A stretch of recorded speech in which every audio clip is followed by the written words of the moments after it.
few days before ESPN anchor Jemele Hill tweeted that the president is, quote, a white supremacist and that his rise is, quote, a direct result of white supremacy, she shared on her Facebook page Ta-Nehisi Coates' widely talked about piece in The Atlantic titled The First White President, in which Coates writes, "It is often said that Trump has no real ideology, which is not true. His ideology is white supremacy and all its truculent and sanctimonious power. In Trump, he states white supremacists see one of their own." Joining me now is Ta-Nehisi Coates, whose Atlantic piece was excerpted from his forthcoming book, We Were 8 Years in Power, which people should read if, for no other reason than to find the source of that quote, which is chilling and unnerving. One of my favorite things in the book. Good to have you here. Good to be here, man. So I want to start on the Jemele Hill thing just because I think it literally directly relates. Like, I think she was reading your article, and I'm not saying that this came from you, but she posted your article, and she says this thing which, you know, we were joking about the fact that if you publish this on the cover of one of the oldest magazines in America, you get, you know, people running, they debate it, but if you tweet it and you're, you know, Jemele Hill, then you might get in trouble. Right. I don't know what ESPN's policy is, you know, in terms of politics. So I can't speak to the appropriateness of, you know, what happened with her.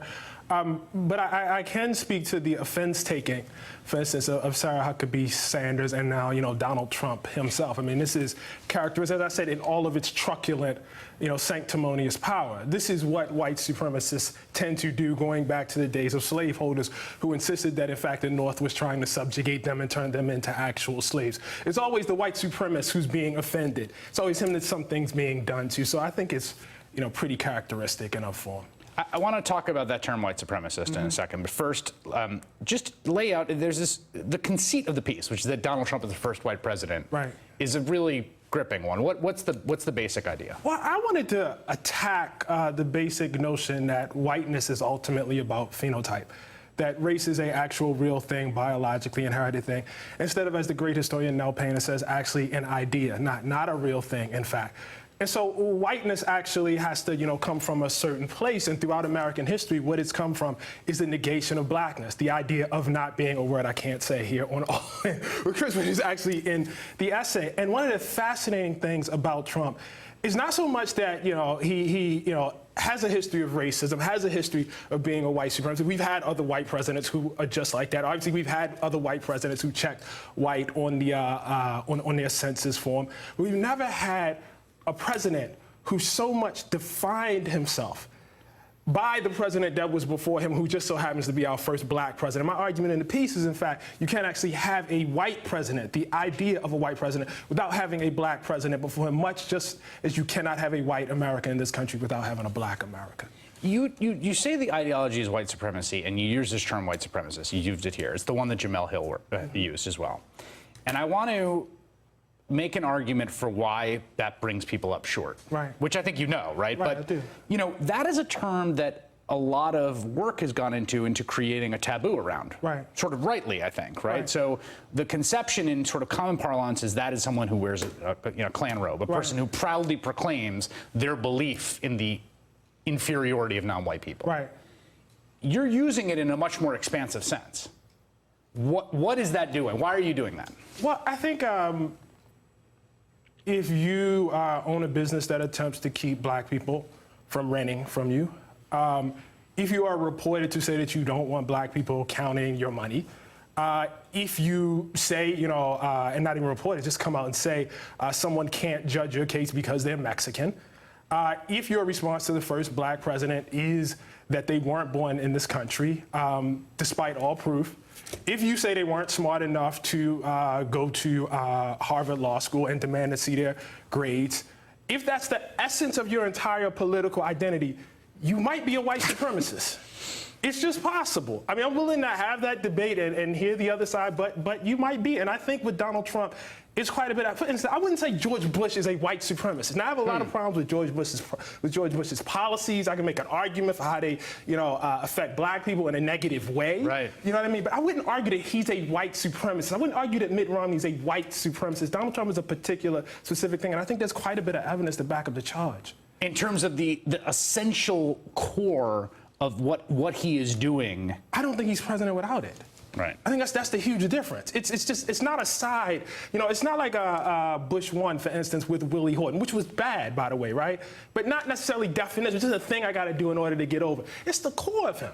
He began his career in birtherism. It wasn't on the way. That was the thing that got it started. That was what kicked it off. You know, and so I think in that sense, he's different. There's a real question I think about sometimes about Trump, and I think about Ross Perot. Right. And here's why I think about it. I remember living through the Ross Perot phenomenon and thinking and there was all these think pieces that, like, the two-party system is broken apart forever. This is a transformational moment in American politics. Nothing will ever be the same. Right. And then it turned out that he would just be an answer to a trivia question. Right. Like, there was no Perot-ism. Right. It was a sui generis phenomenon, right? And I wonder sometimes about Trump which of the two paths lay before us. Right. Like, is he this transformational sort of hinge in American history about the appeal of particularly white nationalism, front and center, or will he be relegated to a kind of footnote? I don't know. I hope it's the latter. I hope it's the latter. The argument for the former, though, is in fact that, you know, as much as I say, you know, Trump is different, he actually is, though, the culmination of a certain path that the Republican Party chose, you know, from Nixon on, and particularly chose in how it interacted with Obama over the last 8 years, which says he has actual roots in something, that, you know, this is not a military junta, that this says something about the base of the Republican Party, about the people who actually cast the votes, and that argues for something more. Listen, my great fear, Chris, is that someone more competent, someone who better understands Washington, will look at Trump and figure out and say, oh, this is what I got to do. This is what I can get away with. You know, that I think is the great, you know, is a really, really scary thing that could come out of this. So I want to talk about the sort of the cause of the Trump win in sort of relationship to your article. Right? Because I think one of the things you talk about in the article, and you have sort of section where you talk about this sort of obsession with the white working class, particularly, and you sort of lay out this case of, like, the reason Trump's president is white people, because he won every category of it, right? So it's like he won them geographically, he won them by income, he won them by education level, by gender, et cetera. But there's this part that struck out to me, right? You say Trump won white women +9 and white men +31. And then you say he won white people with college degrees +3 and white people without them 37. And I read that in the piece when you're making this point about, like, let's just think about this as whiteness. But I saw that difference between 3 and 37, and my mind was like, well, there's something going on there. There is something going on there. There's something, like this obsession with the white working class, or white non-college, as it's called. And, like, there is a numerical basis for that, right? There is, but what I always say is that there is, or what I've been saying, is that there is a tendency to pay attention to one adjective more than the other. As I argue in the piece, white people in this country, or the white working class in this country, in terms of their votes, are not, you know, remarkable in terms of their working classness, but in terms of their whiteness. That's what puts them in league with everybody else. You're right. Yeah, more white working class people went for him. But black working class people didn't go for him at all. Latino working class people didn't go for him. I mean, obviously some did, but the majority didn't. You don't see that same sort of. It's the whiteness that's similar across the board, that goes across class, that goes across gender, that goes across education. That's what's different. So the argument is not that, you know, among some, you know, certain group of, you know, white people, you can't find more supporters. Yeah, that's definitely true. But what's the thing that's most common?